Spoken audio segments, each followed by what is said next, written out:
मराठा आंदोलक मनोज जरांगे पाटील यांनी मराठा समाज बांधव यांच्या उमेदवारीबद्दल म्हटले की मराठा समाजातील मराठा बांधव हे उमेदवारी अर्ज भरणार आहेत। प्रत्येक गावात 3-4 उमेदवार उभे करावेत। जातीवर जर अन्याय होत असेल तर मराठ्यांनी आता देणारे बनावे। मी निवडणुकीसाठी उभा राहणार नाही। इतर समाजांनी सगळ्यांनी पाठिंबा देत लोकसभा निवडणुकीत प्रत्येक समाजातील योग्य तो व्यक्ती उभा करून आपल्याला सरकारमध्ये पाठवायचंय। मराठा समाजाने आता नेत्यांसाठी नव्हे तर आता फक्त समाजासाठी करायचंय। येणाऱ्या 30 तारखेपर्यंत प्रत्येक गावागावात बैठका घेणार असून या बैठकीनंतर प्रत्येक जिल्ह्यातून एक अपक्ष उमेदवार देणार असल्याचं त्यांनी म्हटलंय। नाही मी नाही, माझ्या उगाच तोंडी जाईल शब्द। समाजानं निर्णय घेतला। मी फक्त समाज फॉर्म भरायचं म्हणायचं लय मोठे म्हणून मी समाजाला एवढंच म्हणलो। कोण तर मी त्यांना विचारलं काय बाबा इतकेच भरून काय उपयोग होणार आहे, काय होईल, 20-25 दिवस निवडणूक थांबवतील, काहीतरी पर्याय काढतीलच ना। पर्याय काढल्याशी सोडणार नाहीत ते, पर्याय काढतील, मग कशाला लॉस करून घ्यायचा, नाही घ्यायचा। त्यापेक्षा सगळ्या पक्षांच्या लोकांना नेत्यांना जे कोण उमेदवार राहणार आहेत त्यांना आपण लेखी घ्या, बॉन्डवर, ते पण 500 रुपयाच्या बॉन्डवर घ्या आणि किंवा त्यांच्या लेटर पॅडवर घ्या खासदारकीच्या आणि त्यांना पाठिंबा द्या। कोणत्या पक्षाचा असो, मग भाजप, शिवसेना, राष्ट्रवादी, महाविकास आघाडी असो नाही तर काही असो, सत्ताधारी असो, देऊन टाका, तर ते अमान्य आहे का? मग काय करायला पाहिजे? मग कोणत्या पक्षाकडून तर उभा नाही राहू शकत, आपल्याला तर ते जमतच नाही, राजकारणच करत नाहीत आपण, मग अपक्षच उभं राहायचं म्हणाले। एकमुखानं सांगितलं आणि मराठा समाजाने सुद्धा म्हणजे सगळ्या पक्षातले जातीवर जर अन्याय होणार असलं तर देणारे बना।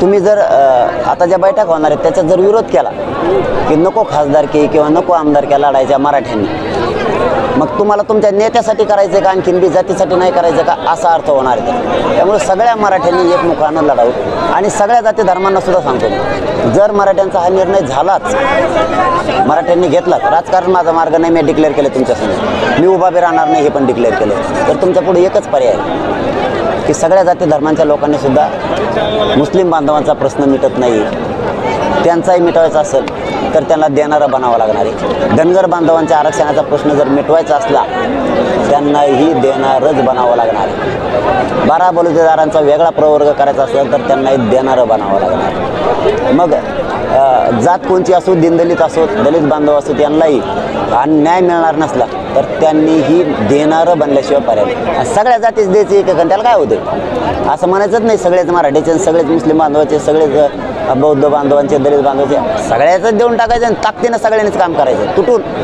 कारण तुमचा उद्देश काय आहे, ते आपली जिरवायला लागलेत, त्यांची जिरव, ते आपली जिरवायला लागलेत, मग त्यांची जर जिरवायची तर तुम्हाला एकमुखानं सगळ्याला लढावं लागणार आहे। ठेवू नको तेवू नको म्हणायचं कामच नाही, दिला की सुरू। उमेदवार निवडताना आता मराठा समाजामध्ये अनेक जण अपेक्षित असणार आहेत, मग यात कसं करणार? मी तेच सांगितलं, तुमच्यावरती अन्याय होतोय, तुमच्या मराठ्यांचे ते जिरवायला निघालेत, मग तुमच्या डोळ्यासमोर दे पाहिजे, कोणी असू देऊ दिलेला पक्ष, ते आपली जिरवायला निघाले, त्यांची जिरवायची आणि देणारच आपण बनायचं। कारण ही का लहान समाज नाही आहे, बना देणारच, कळू द्या ना शक्ती मराठ्यांची, होऊन जाऊ द्या, कळू द्या मराठ्यांची।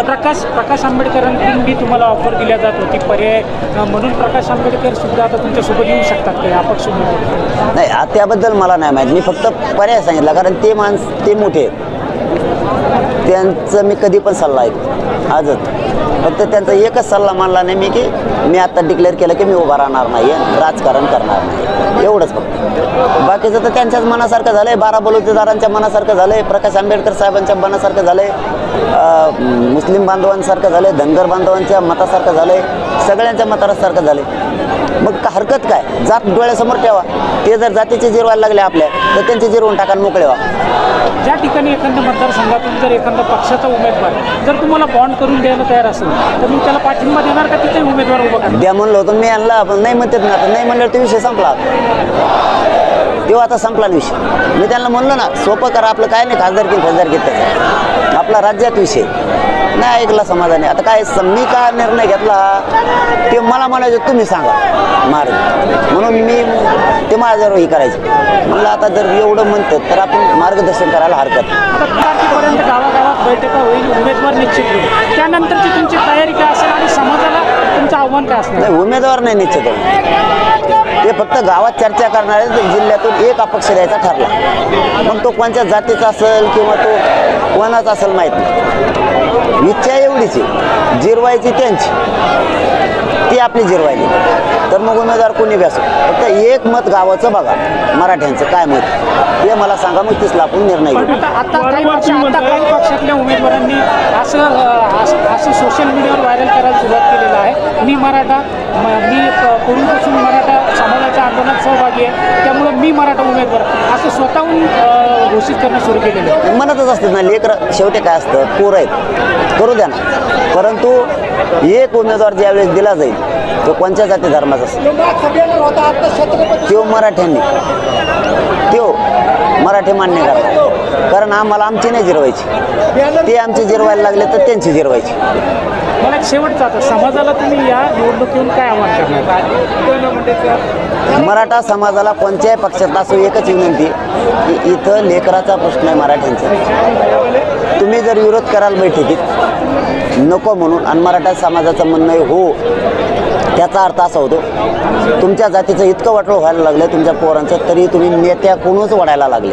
याचा अर्थ असा होतो तुम्ही नेत्यांकडूनच आणखीन ओढायला लागला, तुम्हाला नेताच आणखीन प्रिय आहे असा त्याचा अर्थ निघणार आहे. त्यापेक्षा जो आपल्या जातीवर अन्याय करायला लागला त्याची जिरवण्यासाठी तुम्हीच देणारे बना, उमेदवार कोणत्याही जातीचा असो. आज एवढा सगळं जनसमुदाय आलेला आहे. आज तुम्ही मगाशी म्हणलं की मी भाग्यशाली आहे, माझ्या आयुष्यामधली सगळ्यात मोठी बैठक आहे.